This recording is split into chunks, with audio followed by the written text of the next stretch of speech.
What's up, comic book fans, and welcome to Comics Icons. Now, JJ, what they call me, and today we got more from the fall of the House of X. This time with issue number 2 of Resurrection of Magneto.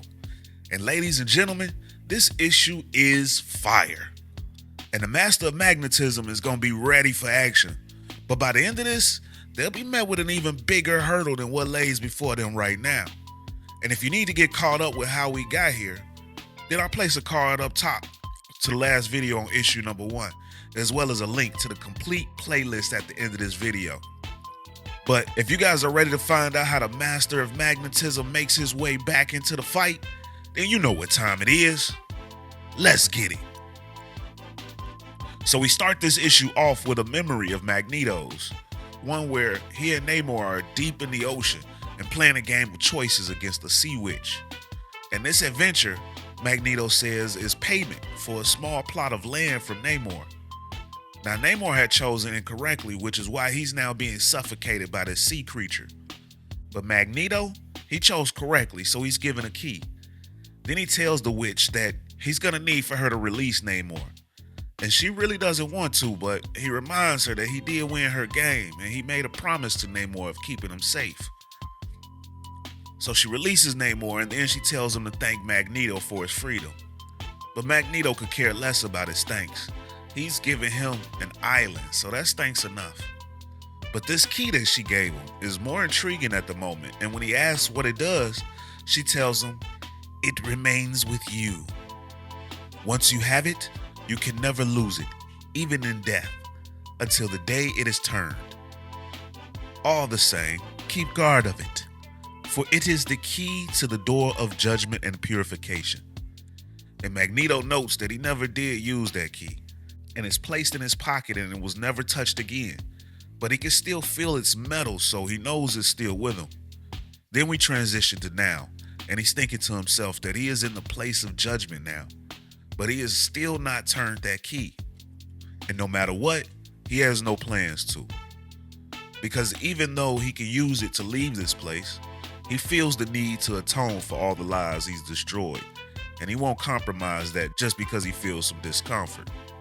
As he lingers on all of the names of those people, and we see that his vision is gone and his face covered in tears of blood, he's approached by Storm, who, even before saying a word, summons the snow to cool the air. And although for Magneto, this is a welcome gesture, he still wants Storm to leave him be. But she cannot leave because, as she says, he called out to her.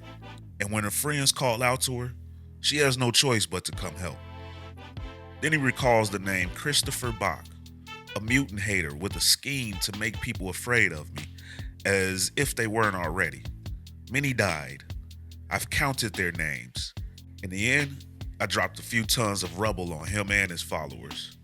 And when Cyclops asked what became of him, I lied. Said I didn't know. I regret the lie. But then Storm notices that there are thousands of names on this wall alone, and dozens of walls in this city of judgment. And she asks if all these names died by Magneto's hand, to which Magneto tells her that either by his hand or in his name, by action or inaction, by intent or by accident. Those I regret, those I don't. They all count. And according to Magneto, they all should be counted.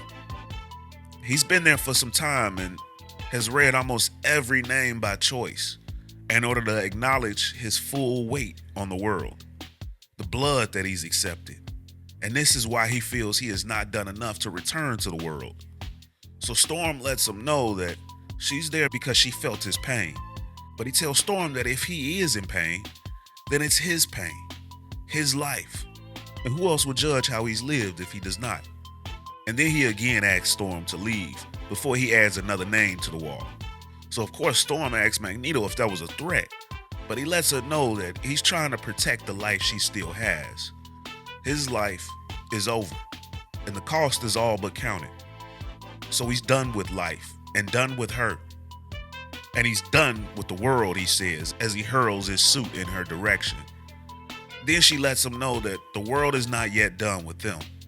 But if this is truly what he wants, then she's sorry. Then Magneto goes on to tell Storm that even as the so-called hero of Krakoa, he was already a broken man. As he then recalls moments and decisions in Krakoa that were wrong choices, like enforcing unenforceable laws and condemning Victor Creed and others to exile in the pit. But Storm reassures him that he's not the only one who's made mistakes, as she herself built her own pit on Arakko. But this is still not enough to appease Magneto, who then recalls back to Toad, as he tells Storm that Toad was the scapegoat for Wanda's murder, that Toad still loved Wanda, but followed Magneto, and now Magneto must judge himself, because he's been the judge for so many. So now he asks Storm if she can still feel his pain, and if she still wants him to come back. But her response now is that she'd like to speak to Wanda. But this gets a reaction from Magneto, who doesn't want Storm to put this on Wanda, since this is all his fault. He was the one that set things into motion, and all Wanda could do was risk the existence of the waiting room. And thousands are alive from Wanda's work and Toad's sacrifice.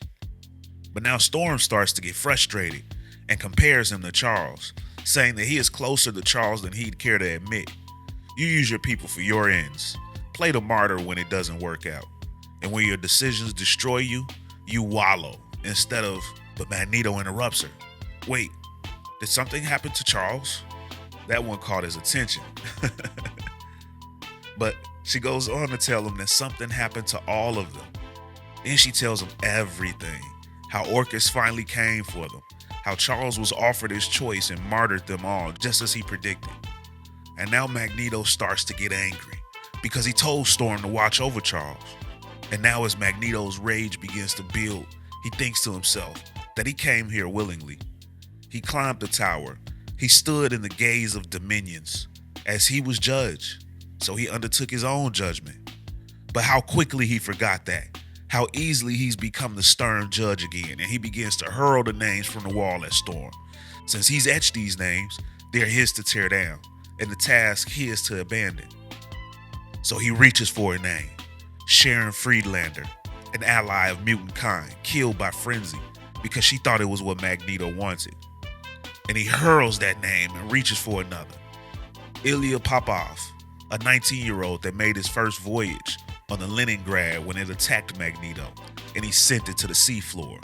Then he hurls that name at her and grabs another. Faina Moroz, a witness at the back of the crowd when Magneto's daughter Anya died. She froze in fear, wept, felt helpless. Then a tide of magnetic force took her life. Then again, he hurls the name at Storm. Then he reaches for another name. But this time, the name is his own. He cannot forgive himself. Then he immediately thinks of Charles, who he begins to call out to. Because Charles saw in him what counted, what he could not see in himself. Then he cries out, "What did I do, Charles? I could have stayed. Given Krakoa a chance. Tried to make it better. Make myself better. Reach further. Do more. Ensure our garden group in kinder hands. But I had endured too much. Lost too much. My failures were too great. I could not believe. So I chose death over the dream I built with my friend." And as he once again starts to go back into feeling sorry for himself, Storm approaches him and tells him that there's something that he needs to see. And then she places her hands on top of his eyes.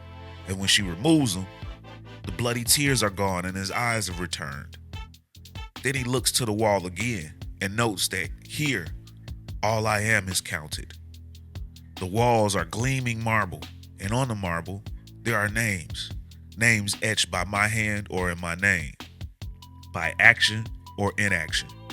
By intent or even accident. Even those I regret. They are all there. The names of everyone whose life I ever saved. But Magneto doesn't want to look at them, as he thinks to himself that even if they outnumber the dead 1,000 to 1, there are too few. And yet one is too many. Too many to ever turn my back. And so many are hated. So many are feared. Then he finally reaches for that key and continues to think. Forgive me, Charles. I was wrong. We both were. But it's not too late. I swear to you. It's not too late. Hold on, old friend. I'm on my way. as he looks at this mysterious key, and he extends his arm to what he thinks will be resurrection, and he unlocks what he thinks will be a door out. But instead, a door opens up beneath them, and they begin to fall. And now in this new place, they're lost, and neither of them have any clue where they are now. But it's pitch black and very cold. And then there's a voice that begins to laugh and says, "Look at you both, the weather witch, restless and rootless as the breeze. Have you found a new home now? Found joy? Found community? You will turn your back on it, Aurora Monroe, as you turn your back on everything you love, save for the ex that doesn't love you back. And you, the wounded king who abandoned the world but won't let it go on without him. Do you really think you can lay your own ghost to rest, Max? Or is it Eric? Or Magnus? Can you shed your crimes as simply as you shared your many names?" And then we see that it's the Shadow King before them, who continues, "Oh, my dear Magneto, you might as well fight your own shadow." And that, ladies and gentlemen, is the end of the issue. Man, y'all, what are we thinking about this Resurrection of Magneto run so far? Did you expect to see the Shadow King? I'm excited to see how they get out of this, and I can't wait to get Magneto back into the Fall of the House of X fight. But it was crazy how through all his wallowing, it was thinking about Charles that brought him back and got him right. Don't nobody better say nothing bad about Charles. But I think it's going to be dope once we get Magneto into the main fight. But how do you guys think these guys are going to get away from the Shadow King? This dude is a beast, and I'm sure they're about to go through hell. But you guys get in those comments and share your thoughts. And if you guys enjoyed this video and this channel, and you'd like to support the channel, then you could do so by joining the new Iconic Fan Club channel membership. And there'll be a link in the description to join. But with your membership, you'll gain access to weekly interactive live streams with yours truly in front of the camera, where we could talk about what's been going down in these issues, as well as ones that you'd like for me to go over in the future and other comic book news. Plus, you guys will get loyalty badges, member shoutouts, and more. Or you guys can donate to the channel with a super thanks. And if you're not able to do that, then you can still help the channel out tremendously by dropping a like, share, and subscribe in the Comics Icons for more icons in the comic book world. But ladies and gentlemen, it's about that time. I'm out. Peace.